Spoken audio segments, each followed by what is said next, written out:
So Delfina Foundation and Tate initiated a partnership in 2012 seeking an artist to develop a socially engaged project that would engage an audience over a long period of time. So those are the constraints or the opportunities for the selected artists. And Ahmet Ogut was selected because of his very wide open practice, a very investigative kind of practice, one that kind of responds to context, but at the same time responds to sight and has a sense of a performative nature of it as well. And with Ahmet, we had no inkling about what could come from his residency with us.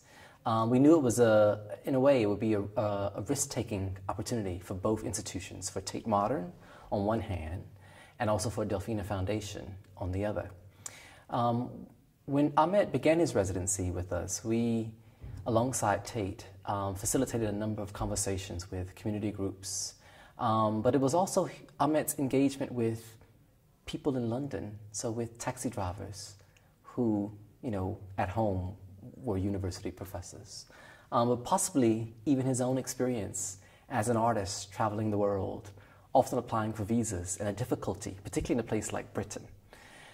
And in the case of Delfina Foundation, we're dealing with artists and visa processes on a weekly basis, and it is a constant struggle for many organizations here in the UK working with artists from abroad, and it's already a restrictive kind of process.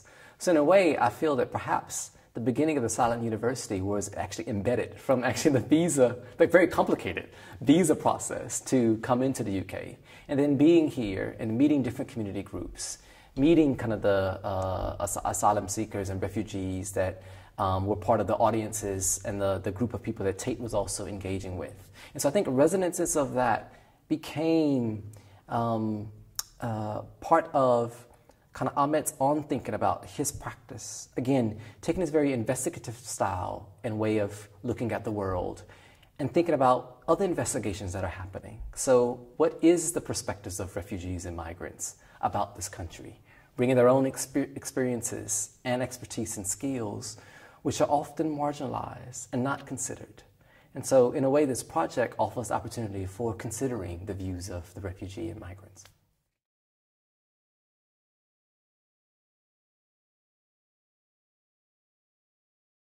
I think there's been a dramatic shift in terms of our perception of the arts as a mode of knowledge production.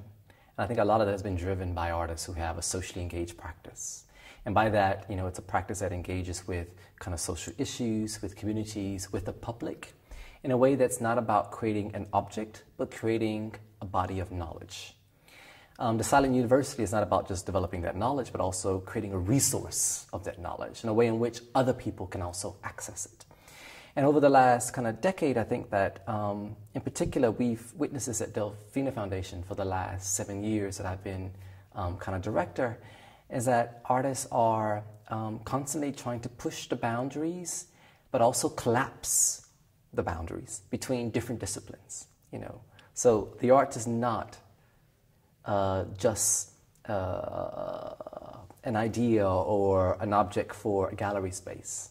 It's one that emerges and it can also be placed in a community at the same time. And I think what socially engaged practice has evolved into and is a different way of understanding kind of the arts and looking at it in a much wider approach.